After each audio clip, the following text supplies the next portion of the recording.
Oi, gente, tudo bem com vocês? No vídeo de hoje eu quero bater um papo com vocês, um pouquinho da minha experiência ao tentar financiar um imóvel. Bom, eu tô com uma colinha aqui, ó. Não sei se vai dar pra vocês verem, mas eu tô com uma colinha aqui pra mim não esquecer de passar as informações pra vocês. Bom, eu comecei a buscar, né, fazer um financiamento imobiliário em 2021. Né? Eu já estava empregada, esperei passar pelo período de experiência, né, para poder ter uma certa segurança, né, questão, que até então eu não sabia se eu ia ficar muito tempo no trabalho. E aí começou em 2021, né, que eu comecei a pesquisar. Eu lembro que na época estava tendo muita divulgação, muita propaganda, assim, na internet, né, a respeito disso. E aí eu me interessei e comecei a pesquisar, né, para saber como é que funcionava, para saber se daria, né, com o salário que eu ganhava. E aí eu pesquisei as construtoras que são mais conhecidas aqui no Rio de Janeiro.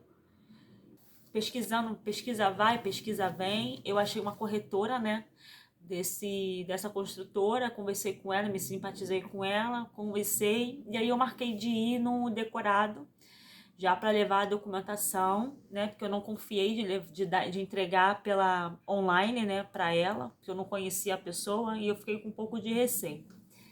E aí eu marquei com ela, né, de ir lá no decorado, né, conhecer pessoalmente, né, e fazer a simulação lá pessoalmente. Bom, eu vou agora ler aqui a minha colinha, porque eu esqueço as coisas. Bom, a primeira vez que eu fui fazer a simulação foi para o empreendimento da Cury, tá? Eu lembro que na época o apartamento tinha 36 metros quadrados e eu lembro que quando eu entrei no decorado, tava eu e a corretora e eu achei muito pequeno o empreendimento. Quando eu vi as fotos pela internet, deu assim uma impressão de que o apartamento era um tamanho bom, era um tamanho confortável, assim, sabe? Só que eu não tinha noção de tamanho de casa, de metragem de apartamento. Era a primeira vez que eu estava tendo contato com aquilo. E aí, eu lembro que quando eu entrei no decorado, eu olhei assim para a corretora, eu falei, nossa, isso aqui é muito pequeno. Gente, a sala e a cozinha, eu acho que dava metade desse meu quarto. Era muito pequeno.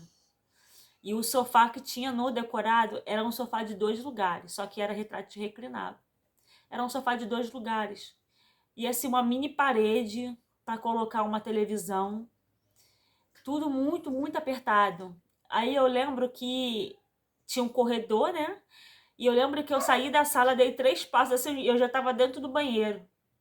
Olhava pro lado assim, já tava dentro do quarto. Olhava pro outro, já tava no outro quarto. Aí eu falei assim, e os quartos muito pequenos. Falei assim, gente, não tem condição de eu morar aqui. Um cubículo, muito pequeno. E aí eu lembro que eu falei isso com a corretora ficou meio sem jeito assim, não soube muito o que dizer, né? Porque também não pode, senão não vende. E mesmo assim eu fui tentar fazer a simulação. Queria saber quanto que ia ficar. Mas assim, me veio um sentimento de frustração, sabe? Eu fiquei muito frustrada. Porque eu criei uma expectativa quando eu vi as fotos e quando eu fui lá pessoalmente era outra coisa, sabe? Não correspondeu àquilo que eu esperava. Bom, como eu disse, o apartamento era de 36 metros quadrados. A parcela do financiamento ficou em 530, se eu não me engano, tá? 500 ficou num valor muito bom. E aí ela me explicou sobre aquelas taxas todas que tem, que eu não tinha conhecimento. Para mim era só pagar a evolução de obra da entrada e é isso aí. Mas não, tem toda a burocracia, todas aquelas taxas. E aí ela me explicou que quando eu fosse assinar com o banco eu teria que pagar uma taxa. Ela falou para mim na época que o valor era 500, mais ou menos R$ 500, que eu acho um absurdo você pagar para abrir conta no banco, né? Só para poder pagar um financiamento, né? E ela me explicou que o valor do imóvel na época Eu não sei se ficou em 165 mil ou 175 mil, é uma coisa assim. E o meu subsídio, gente, ficou muito baixo, tá? Foi muito, muito baixo. Foi aí no valor de 5 mil reais. Eu achei muito baixo. E eu não usei FGTS. E aí a minha parcela da entrada ficou muito, muito alta. Eu não lembro exatamente qual é o valor da parcela da entrada. Eu não lembro se eu tinha que pagar uma intermediária, mas eu acredito que sim, né? Porque os empreendimentos da Cura é um empreendimento com uma boa qualidade, sabe? Pelo menos eu acho. E aí eu me frustrei, expliquei para ela que eu não tinha condições de pagar, fazer o financiamento, né, ali na hora, e porque eu não tinha feito um planejamento até então, não tinha conhecimento daquelas taxas todas. E aí eu desisti, né? Aí passou-se um ano, acho que um ano, um pouco mais de um ano, eu comecei a pesquisar novamente, né? Só que dessa vez eu não fui para a mesma construtora, eu fui para MRV. E aí eu achei uma corretora, né? Fiz uma amizade com ela e aí eu fiz a simulação. Na simulação, o empreendimento iria ser lançado ainda, tá? Ele estava mais barato do que quando fosse lançado. Dessa vez o empreendimento era quinto andar, tinha 41 metros quadrados e não era na Zona Norte. O empreendimento era na Baixada Fluminense, Nova Iguaçu, tá? E aí eu lembro que, eu não lembro exatamente o valor do apartamento, mas tava ali na faixa de 175, 180 mil. Essa faixa, tá? É mais ou menos essa faixa. A minha entrada, ela ficou no valor de 40 mil reais para eu pagar, tá? Eu já tinha colocado ali o meu FGTS e já tinha feito o subsídio, já estava incluso o subsídio, tá? O subsídio dessa vez, quando eu fiz a simulação para a MRV, deu 13 mil reais, se eu não me engano. E o valor do financiamento aprovado pela Caixa foi 120 mil. O valor do financiamento que eu pagaria, né, a prestação seria 630 reais, que eu pagaria após pegar as chaves, né, que eu começaria a pagar. Então aí você tem o valor do empreendimento, aí vem o subsídio. O meu FGTS, que estava ali num valor bom, não estava num valor ruim, mas a parcela da minha entrada ficou muito alta. E aí ela falou assim, ó, Andressa, a gente tem a opção de fazer a tabela saque ou a tabela price. Aí ela me explicou como é que funciona, né? Tem a prestação fixa, que você pode pagar o mesmo valor todo mês, ou você pode pagar de forma decrescente. E aí, se fosse de forma decrescente a minha escolha, eu começaria pagando R$ 1.300 e conforme os meses fossem passando, iria baixando. E tinha também as intermediárias que eu tinha que pagar para a construtora. Então, assim, era o valor que eu pagava para o banco ali, uns R$ 600 para poder abrir a conta, para poder ir lá assinar o financiamento. Aí, nisso, eu pagaria essas 3 intermediárias para a construtora e depois eu começaria a pagar a parcela da entrada, mais a evolução de obra, né? Se já tivessem começado. E também teria uma anual, 2 anos, né, seguidos de R$ 2.300 pagaria em dezembro para a construtora, tá? E mais a evolução de obra. Então, assim, para mim, eu vi que era inviável eu comprar o apartamento, tá? Inviável. Baseado no meu salário, eu conversei com ela, expliquei de novo a situação e não prossegui com o financiamento, tá? E teve também uma outra situação que eu tentei também com essa mesma corretora, eu tentei fazer para direcional e para tenda, tá? O da direcional foi a mesma coisa da MRV, 3 intermediários de 1.300, a parcela do financiamento ficou praticamente a mesma coisa da MRV, né? 630. O valor do imóvel também era a mesma coisa, mesmo valor. Então não mudou muita coisa. Só que a direcional ela facilita muito mais do que a MRV. A MRV ela dá aquele desconto todo se você paga em dia, se você indica alguém, aí você ganha um desconto. Mas assim, questão de facilidade, a direcional facilita mais, tá? Ela facilita muito para o cliente.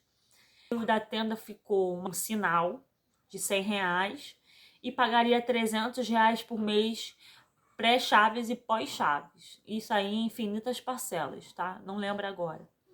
A documentação desses empreendimentos todos não estava inclusa, eu teria que sair do meu bolso, tá?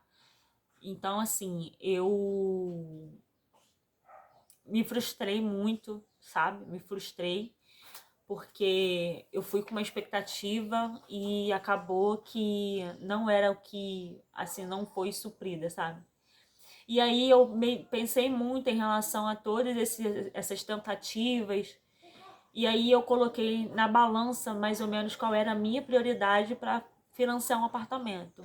O primeiro de tudo para mim é a localização, uma boa localização, tá? Porque aqui onde eu moro eu tenho uma dificuldade muito grande de acessibilidade, tá? Eu não tenho carro, não tenho moto, então eu dependo de transporte público para trabalhar, para sair, para resolver alguma coisa. Então, assim, para mim, questão da localização para mim é o principal. Segundo, o tamanho do apartamento, né? No primeiro, por exemplo, era 36 metros quadrados, era muito pequena, a localização era boa, mas o tamanho do apartamento era pequeno, minúsculo, gente, minúsculo, não tinha condição de eu morar ali. E o terceiro motivo foi os meus cachorros, tá? Geralmente, apartamento para você ter um pet, o ideal seria você ter um térreo com área privativa.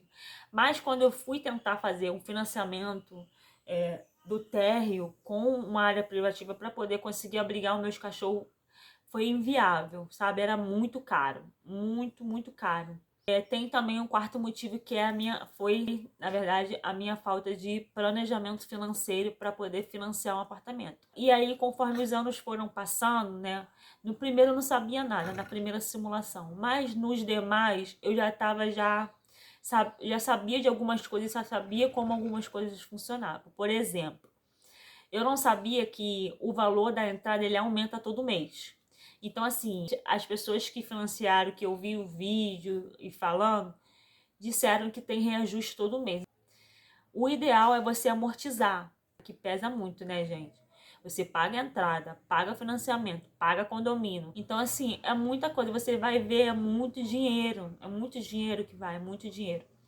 Então, assim, para mim, devido a esses fatores, devido a essas circunstâncias, foi mesmo a minha falta de planejamento, né? Hoje, assim, em 2025, eu não sei se hoje eu financiaria um apartamento para morar no Rio de Janeiro, tá? Eu não sei se eu financiaria um apartamento hoje. Eu financiaria uma casa, né? Mas apartamento para mim é um pouquinho mais complicado devido aos meus cachorros, né? Eu também, gente, acredito que as coisas acontecem no tempo certo, sabe? Eu não tô aqui jogando tudo na conta de Deus. Mas eu acredito que as coisas acontecem no tempo certo. E quem mora aqui no Rio de Janeiro sabe que não é todo lugar que você pode morar, sabe? Essa minha experiência toda de tentar financiar um empreendimento, até mesmo para mostrar para mim que não é tão simples como eu achava que era. Então, assim, nem todo mundo vai mostrar informação para você do que realmente é aquilo. Que hoje, eu acho que acredito que o sonho de quase de todos aqui que estão me assistindo, eu acredito, que é ter a sua casa própria. Quem tem, dá graças a Deus por isso, né? Porque é muito ruim você viver de aluguel, é muito ruim você não ter um teto que é seu, né? Porque pode chegar um momento que vai vir um período difícil e aí, se você não tiver um dinheiro para pagar o aluguel, você vai para a rua, se você não tiver para onde correr. Então, assim, essa é a minha experiência, essa é o meu ponto de vista em relação a isso, tá? O que eu falo aqui é a minha experiência, tá, gente? Eu estou baseando aqui na minha experiência, no meu ponto de vista, né? E eu espero que vocês tenham gostado desse vídeo, espero que curtam, comentem, contem a experiência de vocês, tá bom? Fiquem com Deus, até o próximo vídeo. Tchau!